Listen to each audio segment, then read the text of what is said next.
Hello, everyone. Excuse me. My name is Jonathan Abeda, and today I'll be going over this assignment. I have a little bit of notes right here that I'm going to be going off of, but mostly I'm just going to be speaking from complete experience, and I don't have a script, so I'm just going to start yapping.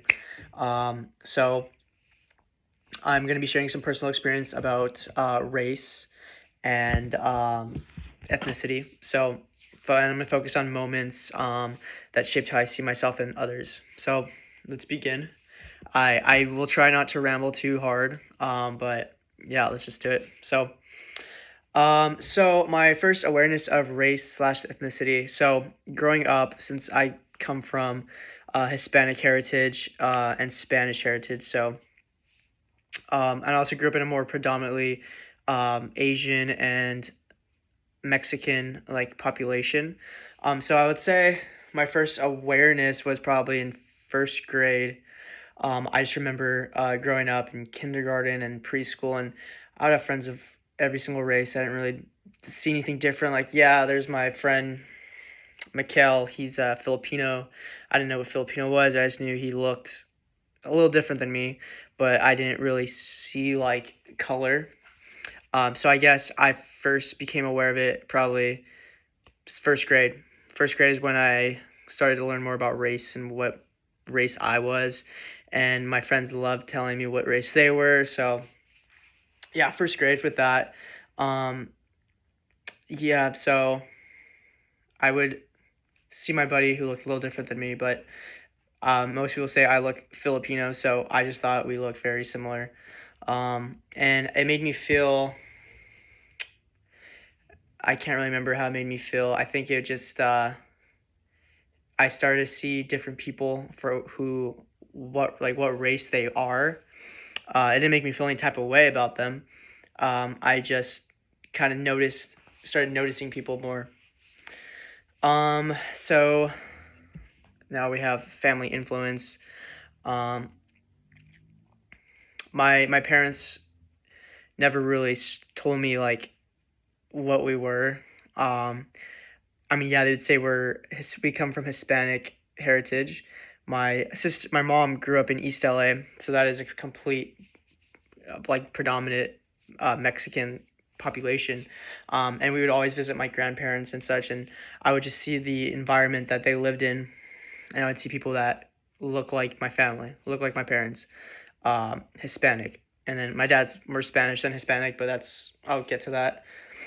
Um, so for family traditions and stuff, we never really, I'll be honest with you, I've never really been too in touch with my culture, being Mexican.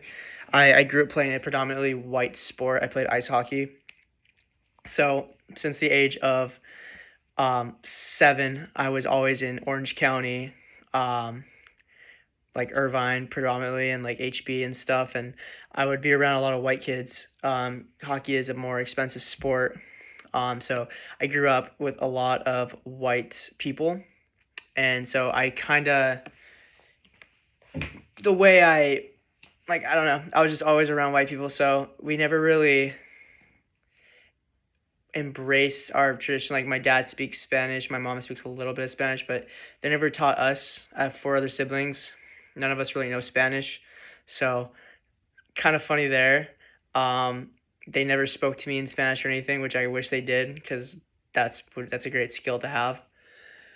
Um, but so how this shaped your identity or understanding of others? Um, it really didn't. I just yeah, I don't know.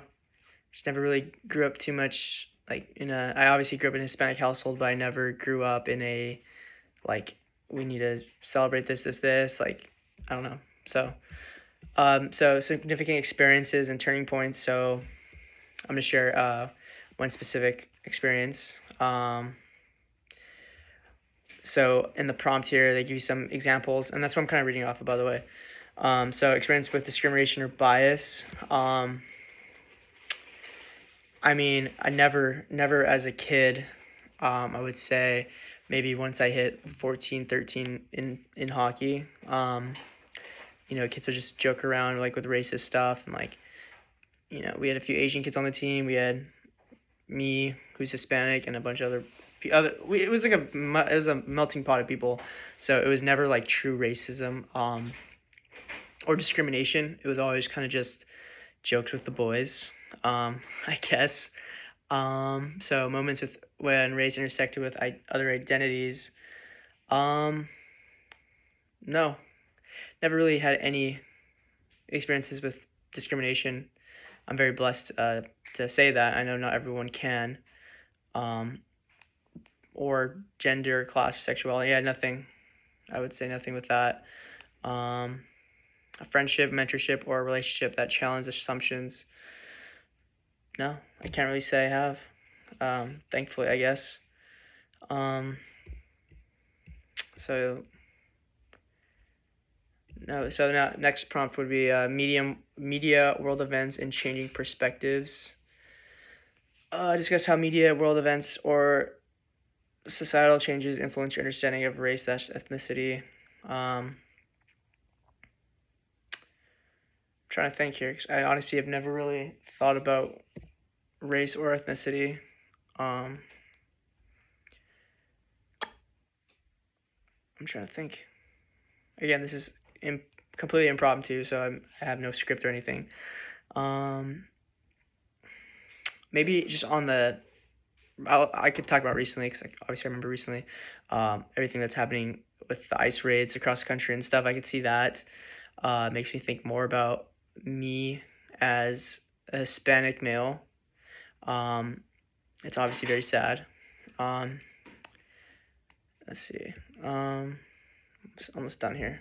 So basically, so my journey of racial slash ethnic awareness grew up in a predominantly Hispanic area, Los Angeles, but also played a predominantly white sport. So I was a lot more, you know, in touch with people who were different than me. So white, Asian. Sorry, just keep checking behind me.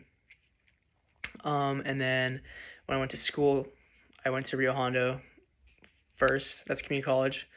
Again, predominantly Hispanic people. Then when I came to Long Beach, it was kind of like a not a culture shock, but because again I've been around white people all my life, but I've seen a lot more races here.